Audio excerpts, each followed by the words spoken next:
up. Yeah. Tinanggal na ni ano kagabi. Hindi rin maayos. Ayaw. Yan. Ayan, sige. Stock up. Yan. Ayaw talaga. Ayaw gumalaw.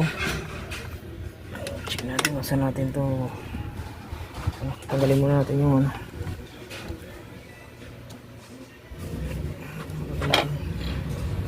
Sana dito lang.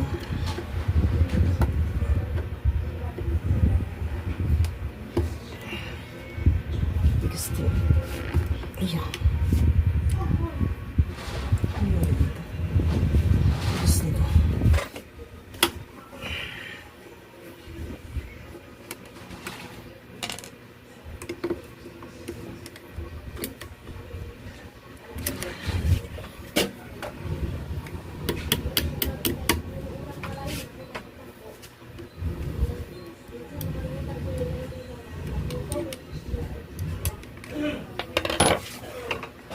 Ayaw talaga. Dito to. Basta sa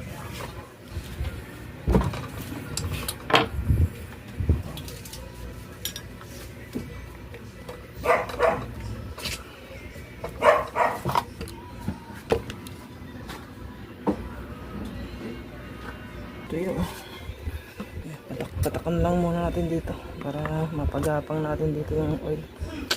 Ito yung tuyo. Manual na lang muna natin ang ano.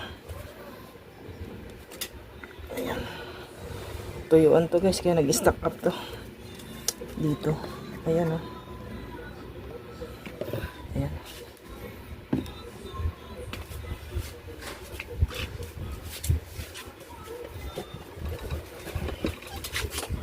Tapos gamitan nyo ng vice grip. Ayan. Dito sa hand wheel. Tanggalin nyo to, pinaka hand wheel nya, tapos ipitan nyo ng vice grip, tapos puwersahin lang para mapapaikot to. Yan yung gagawin natin. Ito lang talagang magiging dito remedyo.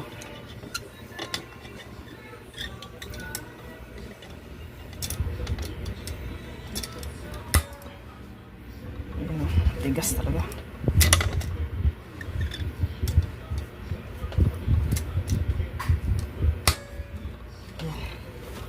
Unti na siyang gumagalaw.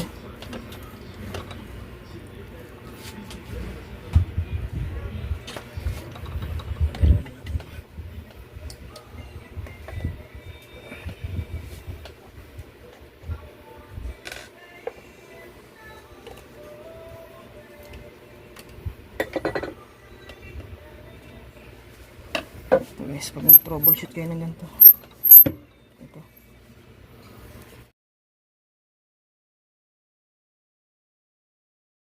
Sabayan nyo ng ano, bisik ng langis para mawala yung ganit niya. Ay, salamat sa Diyos. Nawala. Yan, okay na.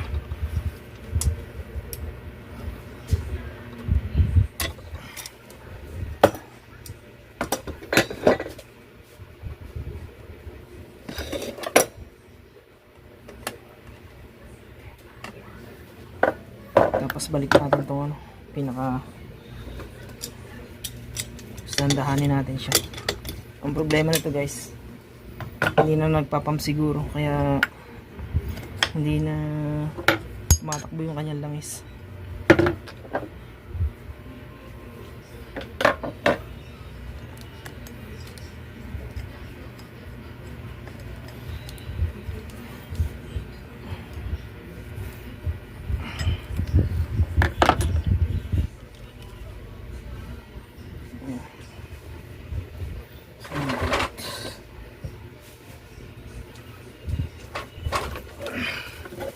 Lagyan natin yung belt. Tapos dahan-dahanin natin yung pag-andar. Yan.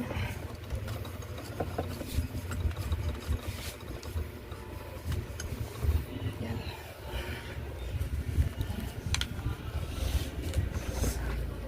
Sinasaksakan ito. Check natin.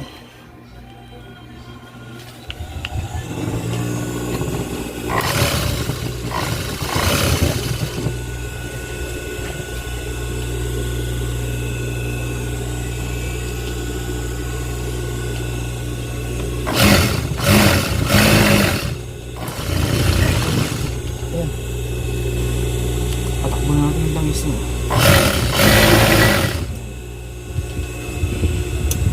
Yan, ganun lang guys.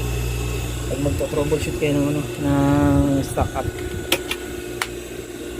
tanggalin nyo yung mga pwedeng possible na panggagalingan. Tanggalin nyo yung positioning finger. Yan, ito.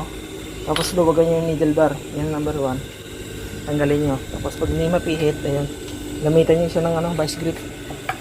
Dito, tanggalin nyo to. Pinaka handle, tapos puwersahin nyo. Pag umikot yan dahan-dahan, sabay patak ng langis. Ayun, para malubricate. Ito guys, natuyuan na ng langis talaga. Kita nyo naman, ito yung tuyo dyan. Linisikan lang natin ng langis. Maganda rito. Nalagyan na, pero huli na. Pero ayan, balik natin yung yung kanyang cover, tapos tatakbuhin natin ng patatakbuhin para mag-lubricate yung langis. Napaka-importante ng langis sa makina guys. Kagaya nito natuyuan, yung gamit ka lang ng gamit, ay yung mangyayari, may i-stack up talaga yan. Babalik natin yung cover nya, tapos papaandar natin ng dire-diretso.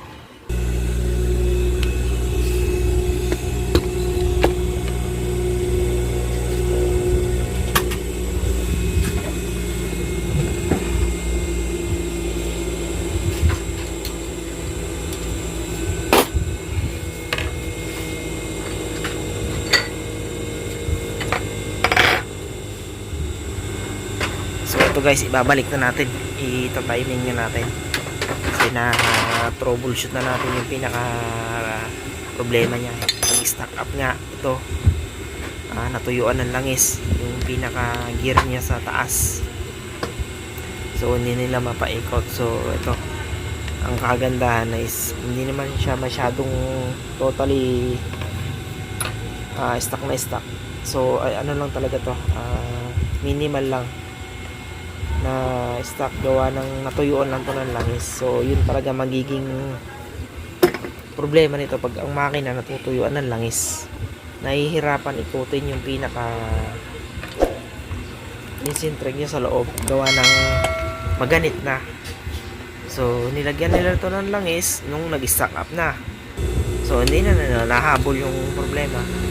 Kaya ngayon ito, ayan, na-timing na natin. Patayin na natin ngayon.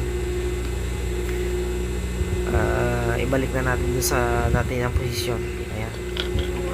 So dito sa part na to, okay na siya. Ano na lang to, final testing na lang. So yun guys, kung kayo